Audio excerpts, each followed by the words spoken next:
बिस्मिल्लाहिर्रहमानिर्रहीम। Dear students, अस्सलाम वालेकुम। मैं हूं Mohammad Abid.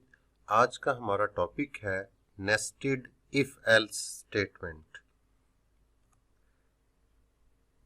If an if else statement occurs in another if block or else block then it is called nested if else statement। मतलब क्या है इस बात का, अगर कोई इफ एल्स स्टेटमेंट किसी दूसरे इफ ब्लॉक के अंदर आ जाए या इफ एल्स स्टेटमेंट किसी एल्स ब्लॉक के बॉडी के अंदर आ जाए या एल्स ब्लॉक के अंदर आ जाए, ऐसी इफ एल्स स्टेटमेंट को नेस्टेड इफ एल्स स्टेटमेंट कहते हैं। Used to select one option from many option depending upon the condition। ये किस लिए इस्तेमाल होती है नेस्टेड इफ एल्स? बहुत सारी ऑप्शंस आपको दी गई हो और उनमें से किसी एक ऑप्शन का आपने इंतखाब करना हो, किसी एक ऑप्शन को सिलेक्ट करना हो, depending upon a condition, conditions पर डिपेंड करते हुए। कंडीशन क्या होती है? रिलेशनल एक्सप्रेशन होते हैं जो दो वैल्यूज को कंपेयर करता है। तो किस बहुत सारी ऑप्शंस में से एक ऑप्शन को सिलेक्ट करने के लिए नेस्टेड इफ एल्स स्टेटमेंट इस्तेमाल होती है। Used when user have to select one option after satisfying the multiple condition। ये उस वक्त इस्तेमाल होती है जब बहुत सारी कंडीशंस को आप सेटिस्फाई करते हुए, बहुत सारी शराइत पर पूरा उतरते हुए किसी एक चीज का आपने इंतखाब करना हो। यानी कंडीशंस बहुत सारी होंगी जिन्हें आपने सेटिस्फाई करना है और फिर नतीजे के तौर पर कोई एक स्टेटमेंट सेलेक्ट होगी, इसलिए हम नेस्टेड इफ एल्स स्टेटमेंट को यूज करेंगे। Too many conditions make the nested if else structure more complex. Nested if else statement उस वक्त बहुत ही पेचीदा, बहुत ही मुश्किल हो जाती है जब बहुत ज्यादा कंडीशंस इन्वॉल्व हो। उस सूरत में हम स्विच स्ट्रक्चर को इस्तेमाल कर लेते हैं या लॉजिकल ऑपरेटर्स को इस्तेमाल कर लेते हैं।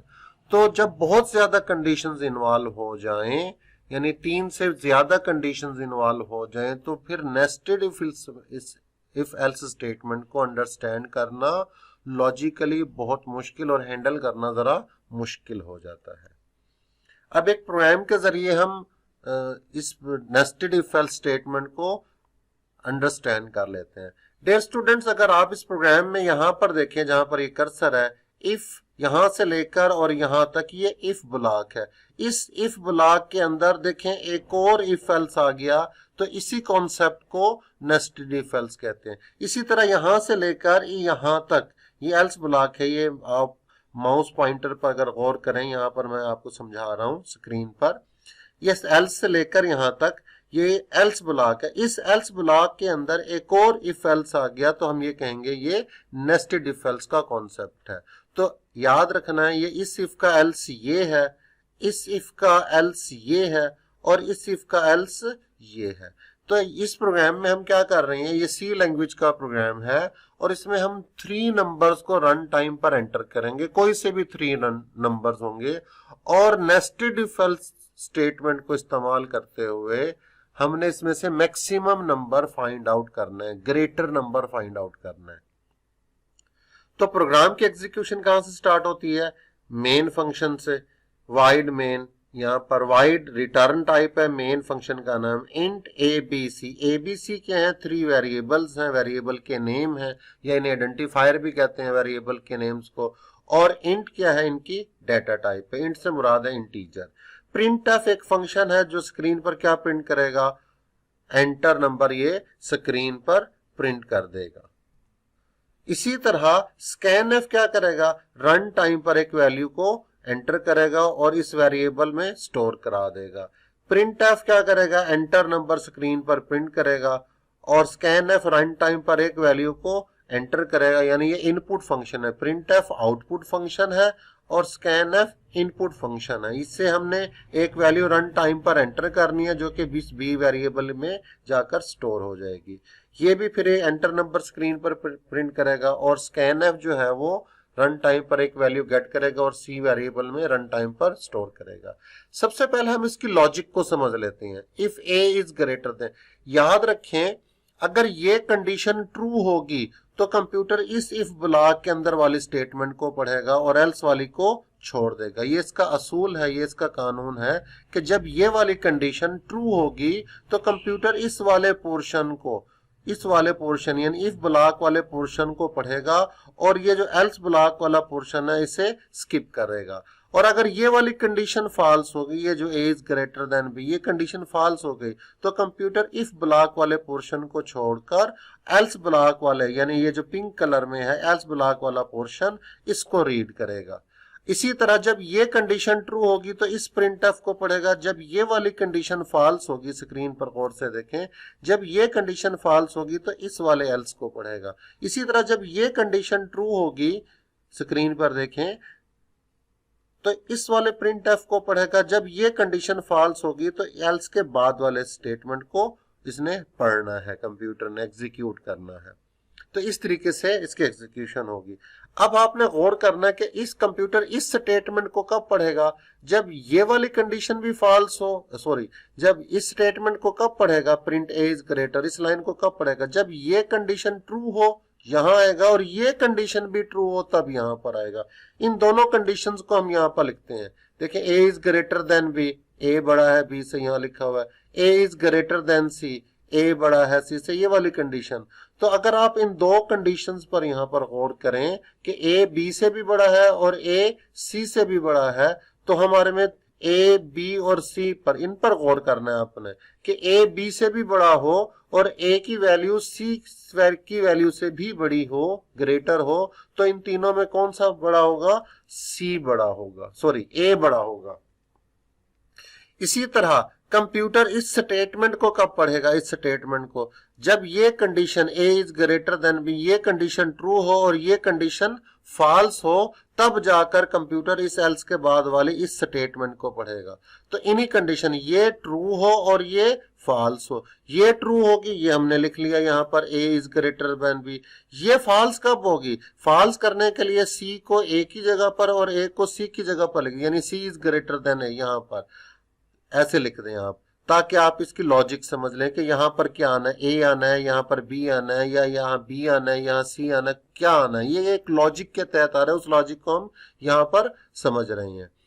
तो ए ग्रेटर देन बी, ये कंडीशन लिख दी, और एल्स पर आने यानी इस स्टेटमेंट पर आने के लिए इस कंडीशन को क्या होना पड़ा, फॉल्स। फॉल्स करने के लिए हमने इसको उल्ट कर दिया, सी को ए की जगह पर और ए को सी की जगह पर लिख दिया।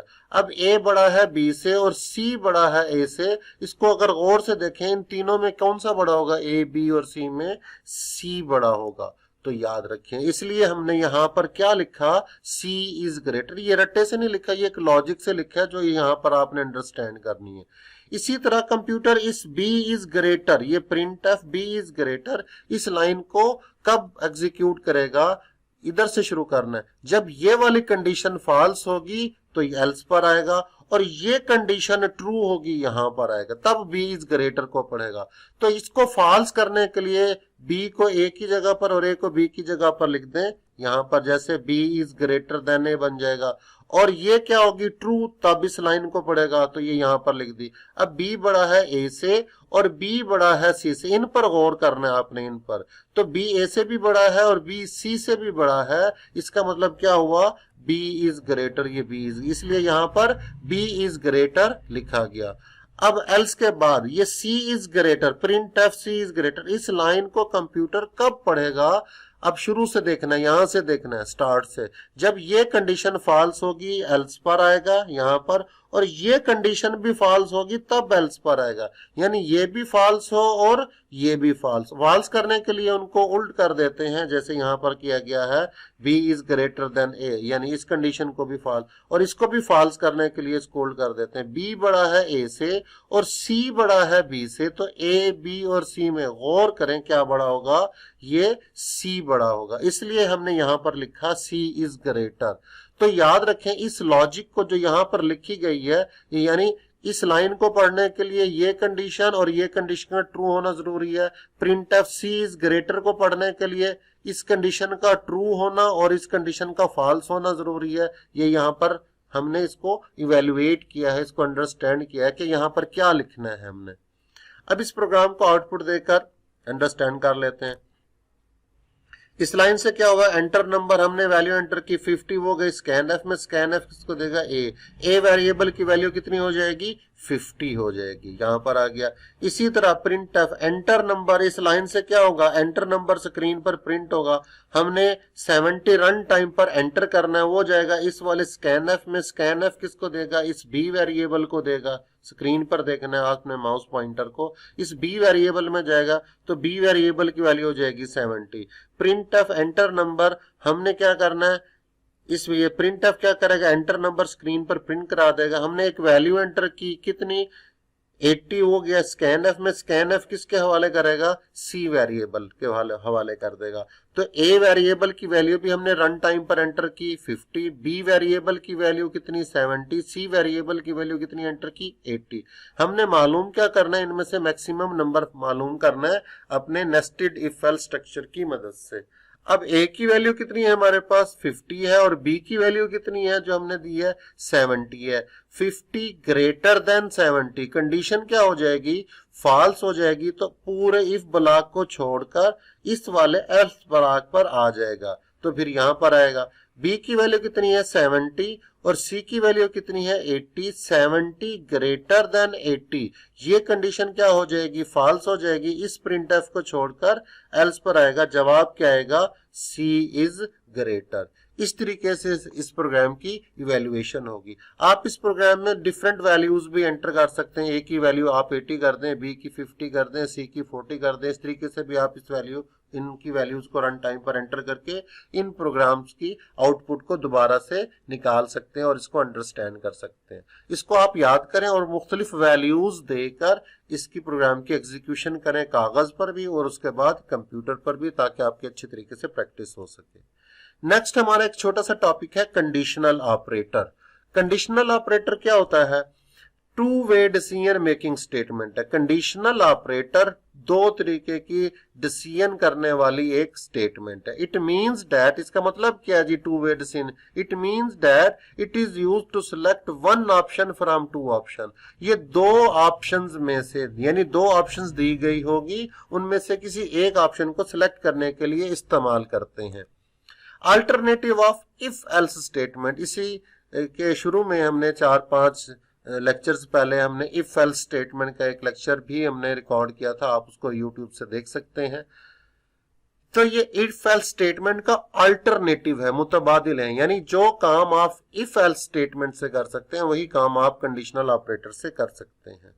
टर्नरी ऑपरेटर, ये वाहिद ऑपरेटर है जो टर्नरी ऑपरेटर, टर्नरी का मतलब होता है तीन, यानी ये तीन ऑपरेटर्स को यूज करता है। कुछ ऑपरेटर्स होते हैं यूनरी ऑपरेटर, वो दो ऑपरेंड को यूज करते हैं, ऑपरेंड वैल्यूज होती हैं, ठीक है, वे ऑपरेंड वेरिएबल्स को भी कह सकते हैं, ऑपरेंड कांस्टेंट को भी कह सकते हैं, ऑपरेंड फंक्शंस को भी कह सकते हैं, ऑपरेंड्स वैल्यूज होती हैं। तो conditional operator three operators, ternary operator है, ये थ्री ऑपरेंड्स को इस्तेमाल करता है। इसका सिंटैक्स, सिंटैक्स कहते हैं लिखने का तरीका।